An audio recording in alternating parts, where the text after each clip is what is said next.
सरस्वती नमः। श्री गुरुभ्यो नमः। जगद्गुरु नरेंद्राचार्य महाराज की जय। सद्गुरु काडसिद्धेश्वर महाराज की जय। संत शिरोमणी गजानन महाराज की जय। आद्य जगद्गुरु रामानंदाचार्य महाराज की जय। सियावल्लभ रामचंद्र की जय। गुरुर्ब्रह्मा गुरुर्विष्णु गुरुर्देवो महेश्वरा गुरुर्साक्षात् परब्रह्म तस्मै श्री गुरवे नमः। सार्थ श्रीमद्दासबोध दशक 5वा समास 8वा मुमुक्षु लक्षण। श्रीराम संसार मदाचे निगुणे नानाहीने कुलक्षणे जयाचे मुखावलोकणे दोषची लागे। ऐसा प्राणी जोकाबद्ध संसारी वर्तता अबद्ध तयास प्राप्त झाला खेद काळांतरे। संसार दुःखे दुखवला त्रिविधा तापे पोळला निरूपणे प्रस्तावला अंतर्या। झाला प्रपंची उदास मने घेतला विषय त्रास म्हणे आता पुरे सोस संसारीचा। प्रपंच जाईल सकळ येथील श्रमतो निर्फळ। आता काही आपुला काळ सार्थक करू पुंडलिक वरदे हरी विठ्ठल श्री ज्ञानदेव तुकाराम पंढरीनाथ महाराज की जय। जगद्गुरु नरेंद्राचार्य महाराज की जय। आपल्या जगद्गुरु श्रींना कोटी कोटी साष्टांग दंडवत। आपणा सर्व गुरुबंधू गुरु भगिनींना श्री गुरुदेव। समर्थ रामदास स्वामींनी दशक 5वा समास 8वा मध्ये आज मुमुक्षुपणाचे निरूपण केलेले आहे।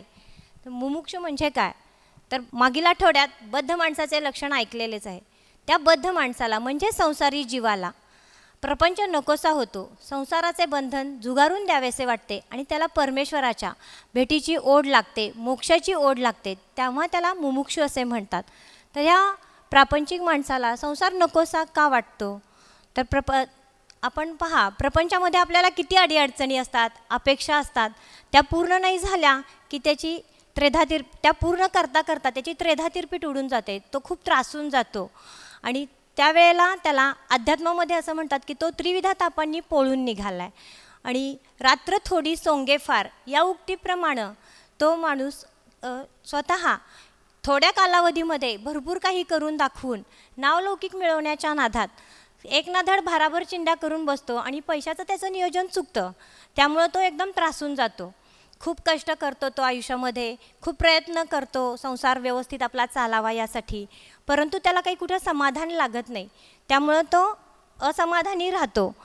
आता सांगायचीच गोष्ट झाली तर आता आमच्या शेजारी एक आजी आहेत, तर त्यांचे नातवंड आता 5वी 7वीला म्हणजे बऱ्यापैकी मोठी झालेली, परंतु त्यांचं अजूनही संसारामधून लक्ष बाहेर निघत नाही। कसं ते पहा आता, तर त्यासारखं सुनेवर असं रागवत असतात आणि रागवतात आणि म्हणतात की बाबा तुझं हे आटपलं नाही, ते आटपलं नाही, सारखं मुलांचा आता क्लास आहे त्यांना जेवण कर, त्या आजी असं सुनेला सारखं सूचना करत असतात। तर तेव्हा ती सून अशी त्यांना मग कंटाळून जाते, बाबा सारख्या का सूचना करतात ह्या मला, ती काही ऐकत नसते त्यांचं। तर त्यावेळेला लोक शेजारी पाजारी पण त्यांना म्हणतात की बाबा तुम्ही आजीबाई आता वय झालं तुमचं, आता संसारात लक्ष देऊ नका, तुम्ही याचा देवपूजा करा, मला कुठला वेळ मिळतोय, ही काही सून संसाराकडे बघत नाही, त्यामुळे मला काही वेळच मिळत नाही देवाचं नाव घ्यायला, मग त्या गावामध्ये एकदा संत एक साधू पुरुष येतात आणि सासू लोकांना कशी सवय असते की बाबा माझी सून माझ्याबरोबर कधी चांगलं वागेल असं कुणाला तरी विचारायचं. मग त्याही तसं त्या संतांकडे जातात, साधू पुरुषांकडे, आणि विचारतात की बाबा ही माझी सून माझ्याशी काही चांगलं वागत नाही, संसारात तिचं लक्ष नाही आहे, मग ती कधी चांगली वागेल. तर ते संत पुरुष असतात, ते म्हणतात की काय करते नक्की तुझी सून. मग ते दिवसभर काय घडतं ते सांगते ती सासू. तर त्यावेळेला ते संत पुरुष म्हणतात मी तुला एक उपाय सांगतो, एकदम साधा उपाय आहे की तुझ्या सुनेला तू एक धातूचं काहीतरी वस्तू प्रेझेंट करायची, म्हणजे बक्षीस म्हणून द्यायची. तर ती म्हणते सोनं नाणं चांदी आता किती महाग झाले, मी कशी काय देणार हो, माझी काही इच्छा होत नाही एवढे पैसे खर्च करायची. तर म्हणे नाही ग, एवढी नाही आहे वस्तू, एक साधी स्टीलची दिलीस तरी चालेल. स्टीलची वय हां मग देईन म्हणते. तर म्हणे की स्टीलची, मग काय देऊ, नक्की काय देऊ सांगा तुम्ही. तर ते साधू पुरुष म्हणतात की तुझ्या कणवटीला ज्या किल्ल्या आहेत ना तिजोरीच्या, त्या तेवढ्या तिच्या ताब्यात दे, म्हणजे बघ तू सुखी ती सुखी, तू देवाचं नाव घ्यायला रिकामी झाली, तुझ्या डोक्यावरचा बोज कमी झाला, आणि तीसुद्धा संसार करायला रिकामी झाली की बाबा माझ्याकडं संसाराची जबाबदारी दिली आहे, तीही जबाबदारीनं पार पाडू शकेल असं म्हणतात. मग असं बद्ध माणसाला ज्या वेळेला एखाद्या साधू पुरुषांचा, संत पुरुषाचा सहवास लाभतो, त्यांच्या उपदेशानं तो बद्ध जीव मुमुक्षू मार्गाकडे वाटचाल करत असतो. आता आपले पण बघा ना, आपण सुद्धा सगळे बद्ध जीवच आहोत, म्हणजे पहिल्यांदा होतो. आता माऊलींकडे आलो, आपले जगद्गुरू श्रीसुद्धा संत आहेत, संत व्यक्ती आहेत, आणि त्यामुळे संत असल्यामुळे आपण त्यांच्याकडे आल्यानंतर आपणही मुमुक्षूकडे वाटचाल करायला लागलो. कसं तर आपण ज्या वेळेला माऊलींकडे आलो त्यावेळेला माऊलींनी आपल्याला उपदेश केला की तुम्ही जगा दुसऱ्याला जगवा. तर या उपदेशामुळं आपण काय करायला लागलो की आपल्या संसारातच आपण गुरफटलेलो होतो, पण आपण जरा समाजाचा थोडाफार विचार करायला लागलो, अगदी नातेवाईकांचा सुद्धा विचार करायला लागलो. आधी थोडाफार करत नव्हतं, हे मान्य केलं पाहिजे. तर असा विचार केल्यामुळं आपल्याकडं परोपकार वृत्ती वाढली, म्हणजे सत्वगुणांची वाढ झाली. त्याचप्रमाणे माऊलींनी आपल्याला काय सांगितलं की एक शिकवण दिली की निवडणार असाल तर सर्वात चांगले गुण निवडा. मग आपल्याकडे कुठले गुण असतात बद्ध जीवाकडे, तर काम क्रोध मद माया हे अगदी ठासून भरलेले असतात. व संत पुरुषांच्या उपदेशामुळे ते थोडे थोडे आपल्याकडून कमी होतं, म्हणजे उपदेशामुळे आपल्या जीवनात बदल होतो आणि सत्वगुणांची वाढ होते. मग त्यामुळे आपण सात्विक बनू लागतो आणि दया क्षमा ह्याही गुणांची आपल्याकडे वाढ होते. त्याचप्रमाणे माऊलींनी आपल्याला सांगितलं की तुम्ही ओम नरेंद्रनाथाय नमः या मंत्राचा जरा जप करा.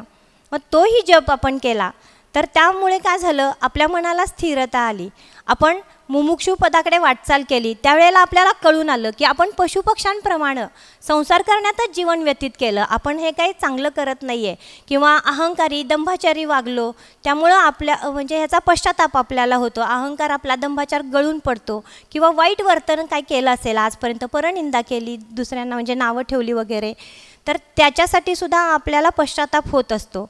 आणि परमेश्वराला आठवलं नाही आपण आणि संतांना नावं ठेवली, ह्याचा म्हणजे खूप आपल्याला पश्चाताप होतो मनामध्ये. आणि तेव्हा आपल्याला कळतं की आपण परमेश्वराच्या हातातील कळसूत्री भावली आहोत, आपण इथं काहीही करू शकत नाही.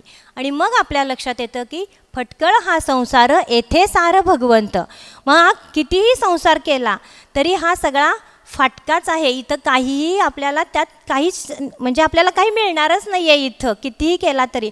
आणि जे मनुष्याचं म्हणजे माऊलींनी आपल्याला सांगितलं की मनुष्य जन्माचं सार्थक कशामध्ये आहे, तर आपल्याला देव भेटण्यातच आहे, देवाला जाणण्यातच आहे. मग तेव्हा आपल्याला कळतं की येथे सारं भगवंत, की आता आपण भगवंताचा भगवंत आपण जाणून घेतला पाहिजे. आणि इथं असं हे आपल्याला जाणून घेतली पाहिजे. ही जेव्हा आपल्या मनात घालमेल सुरू होते तेव्हा आपली अवस्था कशी असते, जयास एकांत साधला सर्व आधी कळे तयाला, हे संत वचन आहे की जयाला एकांत साधतो, जो स्वामींनी आपल्या गुरु माऊलींनी दिलेल्या उपदेशाचं एकांतामध्ये चिंतन करतो, आणि त्यावेळेला त्याला कळतं की परमेश्वर शेवटी अंतिम सत्य काय आहे, तर परमेश्वराला प्राप्त करणे हे सत्य आहे. हे जेव्हा त्याला कळतं तेव्हा तो मुमुक्षुपदाकडं वाटचाल करत असतो. एकांत म्हणजे तुम्ही जाऊन आपल्या खोलीत डांबून घ्याल स्वतःला, आणि एकांत मला पाहिजे म्हणजे मला भगवान कळेल, तर असं कृपया करू नका. ताईनं तसं सांगायचं नाही आहे, मनाला एकांत पाहिजे. नाहीतर रूममध्ये बसायचं, बाहेरून कडी कुलूप लावून घ्यायचं, सांगायचं कोणाला तरी कुलूप लावून किल्ली आतमध्ये झरोक्यातून टाका, म्हणजे मला एकांत आहे मला एकांत आहे असं मुळीच नाही आहे. आतमध्ये रूममध्ये बसायचं आणि बाहेरून विचार करायचा, कोण बाहेर आलं तर नसेल ना, कोण अमुक करत असेल नसेल ना, याला एकांत म्हणत नाही. मन निर्विकार करा, मन कोरं करा, त्या मनामधले सगळे जे विचार आहेत ते निघून जाऊ दे, मग स्वस्वरूपाच्या विचार करायला आपल्याला उसंत मिळेल. असा एकांत ज्यावेळी आपल्याला लाभला तेव्हा काय होणार आहे, आपल्याला खऱ्या अर्थानं देव कळणार. चला पुढे, छान सांगतायत पुढे. त्या माणसाची अवस्था कशी होते, पाण्याविना मासा झोपी जाई कैसा, म्हणजे पाण्यामध्ये मासा पाण्यातून बाहेर काढला की कसा तडफडतो, तळमळतो, तसा तो परमेश्वराच्या भेटीसाठी तळमळत असतो. अगदी सोप्या भाषेत आपल्या घरगुती उदाहरणात सांगायचं झालं तर एखादं लहान मूल कसं, त्याला भरपूर खेळणी दिलेली असतात, 1.5-2 वर्षाचं मूल असतं आणि त्याला भरपूर खेळणी त्याच्या पुढं ठेवली तर ते प्रत्येक खेळण्याबरोबर खेळून खूप कंटाळतं आणि ते परत आईच पाहिजे, फक्त आईच पाहिजे म्हणून आक्रोश करत असतं. त्याप्रमाणे ह्या संसारी जीवाची, हा परमेश्वराने दिलेला संसार हा सुद्धा एक खेळच आहे आपल्याला. आणि यातमध्ये आपण जेव्हा म्हणजे कंटाळून जातो, त्रासून जातो, उद्विग्न होतो, त्यावेळेला मग आपण फक्त परमेश्वरच आपल्याला पाहिजे. एखाद्या संतांच्या उपदेशानुसार आपल्याला परमेश्वरच पाहिजे अशी जेव्हा मनाची तळमळ सुरू होते, तडफडतो आपण, तळमळतो आणि व्याकुळ होतो आणि मग प्रार्थना करू लागतो तो जीव परमेश्वराला. तो प्रार्थना काय करतो ही आपण एका अभंगातून पाहूया. दर्शन दे रे भगवंता, दर्शन दे रे भगवंता, दर्शन दे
रे भगवंता, दर्शन दे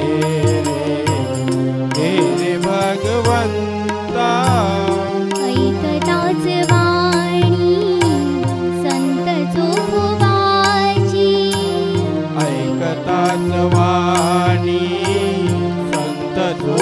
देवाची साक्षात प्रकटे मूर्ती विठ्ठलाची साक्षात प्रगटे मूर्ती विठ्ठलाची ऐसे दान देशी तुझ्या प्रिय भक्ता ऐसे दान देशी तुझ्या प्रिय भक्ता दर्शन दे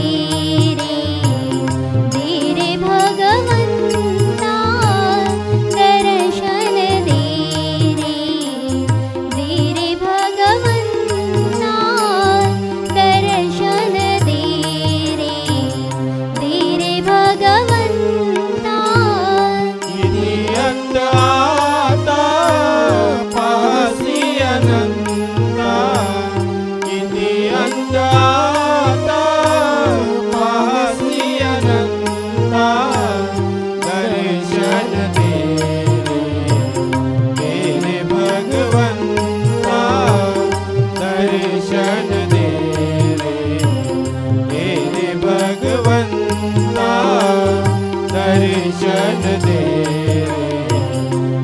रे भगवंता तूच सुख करता तूच दुःख हरता तूच सुख करता तू सदुःख हरता मन शांत होई तुझे गुण गाता मन शांत होई तुझे गुण गाता हीच एक आशा पुरवी तू आता हीच एक आशा पुरवी तू आता दर्शन दे रे भगवंता दर्शन दे रे भगवंता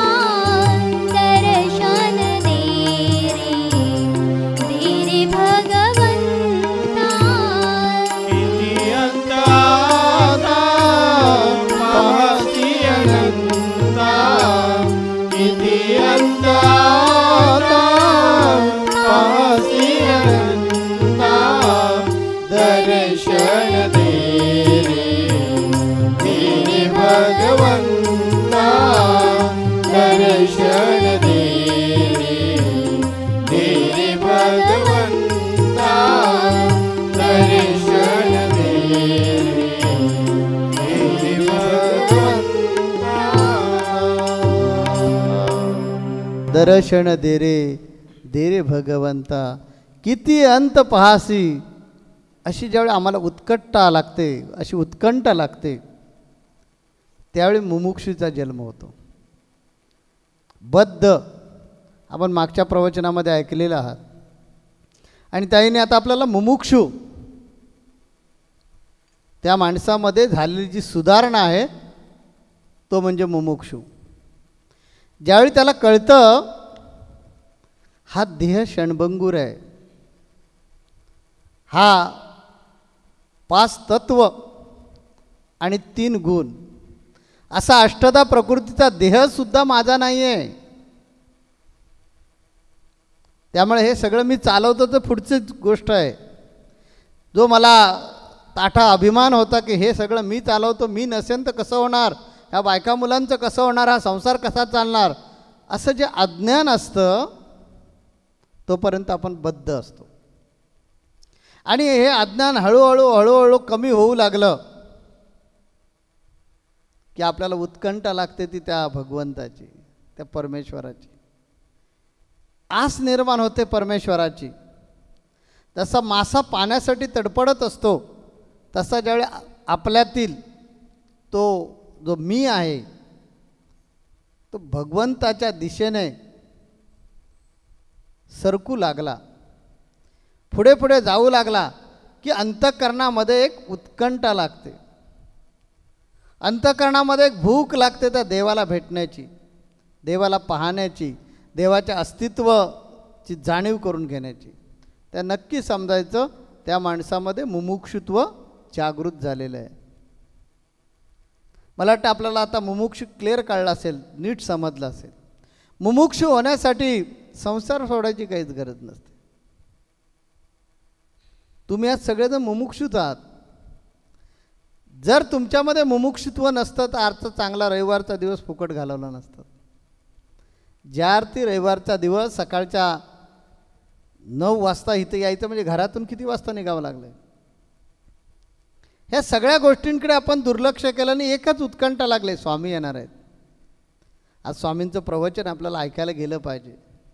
ही जर इथे अंतःकरणामध्ये उत्कंठा लागली असेल तर नक्की समजा आपल्यातला मुमुक्षू जागृत झालेला आहे.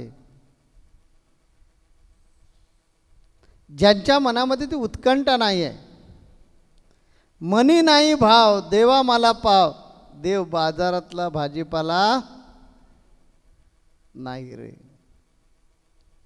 देव बाजारातला भाजीपाला नाही आहे, मग देव दिसणार नाही, देव समजणार नाही, देव कळणार नाही, देवाची कृपा होणार नाही आणि आपल्या जन्माचं सोयीतही होणार नाही.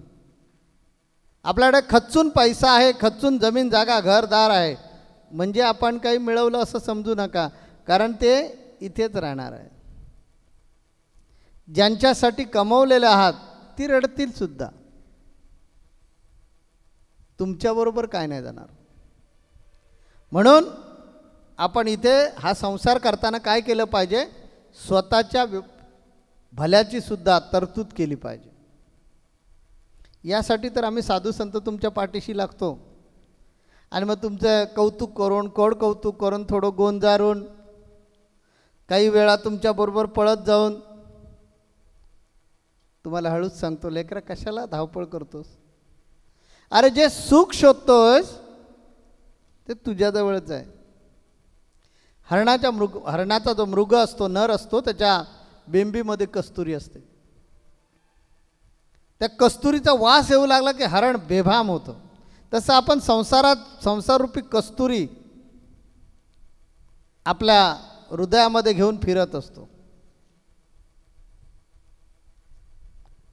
त्या कस्तुरीचा सुगंध कुठून येतोय, सुगंध कुठून येतोय, सुगंध कुठून येतोय त्याला ठाऊक नसतं. तशी काहीशी आपली परिस्थिती झाली. हा संसार सुद्धा अतिशय चांगला आहे. या संसारामध्ये घाबरून जाण्याची गरज नाही, खचून जाण्याची गरज नाही, कारण तो तुम्ही आम्ही आणलेला नाही आहे, त्यानं दिलं आहे. म्हणून प्रत्येकाच्या संसारामध्ये किती पात्र हवी ही तो ठरवतो. आपल्याकडे जरी अनावश्यक एखादं पात्र आलं तरी तो बरोबर योग्य वेळेला योग्य एंट्री करतो. कधी एंट्री कापायची ती बरोबर कापून टाकतो. आणि मग आपण म्हणतो अरे अमक्याला 2 मुलं होती, एकच ॲक्सिडेंट झालं गेला बिचारा. ती एंट्री कशी कट करायची ती त्याने ठरवलेली आहे. त्यामुळं आपल्या हातात काहीच नाही आहे हे लक्षात घ्या. फक्त आपल्या हातात एकच आहे, ते म्हणजे त्याचं नामस्मरण. आपल्या हातात हेच आहे की हा देह त्याला समर्पित करा. चंदनाप्रमाणे त्याच्या नामस्मरणामध्ये स्वतःला उगाळून घ्या, जीवनाचा सुगंध येईल. आम्ही काय केलं आहे की आम्ही हा देह त्याच्या साणेवर घासतोय आणि त्याच्या हातात सोपवून टाकलेलं आहे. त्यामुळे हा देह झिजतोय, पण झिजवतोय कोण, परमेश्वर. म्हणून या देहाचा सुगंध येतो. तो सुगंध घेण्यासाठी मला वाटतं आपण या संत संघाला येतो. ते हे मुमुक्षुत्व आपल्यातलं जागृत झालं की मग आपल्याला आस कशी लागते ती अभंगातच ऐकूया ना, चालेल ना? ठीक आहे.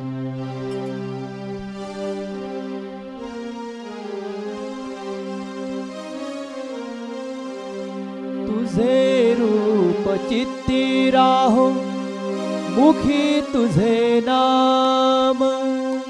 तुझे रूप चित्ती राहो, मुखी तुझे नाम. देह प्रपंचाचा नाश, देह प्रपंचाचा नाश. सुखे करो काम, सुखे करो काम. तुझे रूप चित्ती राहो, चित्ती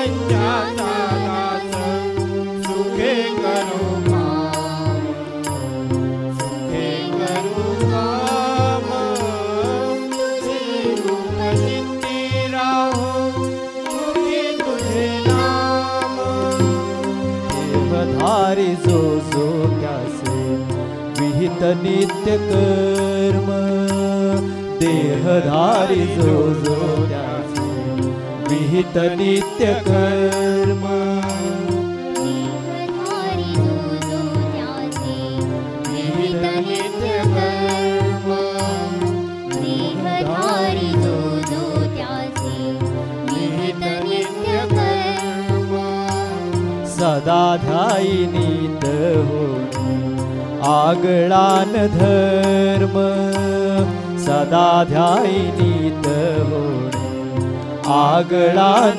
धर्म सदा ध्यायिनीत होणी आगळान धर्म सदा ध्यायिनीत होणी आगळान धर्म तुला आठवावे गावे तुला आठवावे गावे तुला आठवावे गावे हाच एक नेम देह प्रपंचाचा दास देह प्रपंचाचा दास सुखे करो काम सुखे करो काम तुझे रूप चित्ती राहो तुझे रूप चित्ती राहो मुखी तुझे नाम तुझे रूप चित्ती राहो मुखी तुझे नाम देह प्रपंचाचा दास देह प्रपंचाचा दास सुखे करू काम सुखे करू काम तुझे रूप चित्ती राहो वाहिला मी देह भाव सारा पुढे अंतराळी आत्मा सोडूनी पसारा तुझ्या परिवारीला मी देह भाव सारा सोडून पसारा नाम तुझे घेतो गोरा नाम तुझे घेतो गोरा नाम तुझे घेतो गोरा म्हणून आठ थांब देह प्रपंचाचा दास देह प्रपंचाचा दास सुखे करो काम सुखे करो काम तुझे रूप चित्ती राहो जगद्गुरु नरेंद्राचार्य महाराज की जय सद्गुरु काळसिद्धेश्वर महाराज की जय संत शिरोमणी गजानन महाराज की जय आद्य जगद्गुरु रामानंदाचार्य महाराज की जय सिया वल्लभ रामचंद्र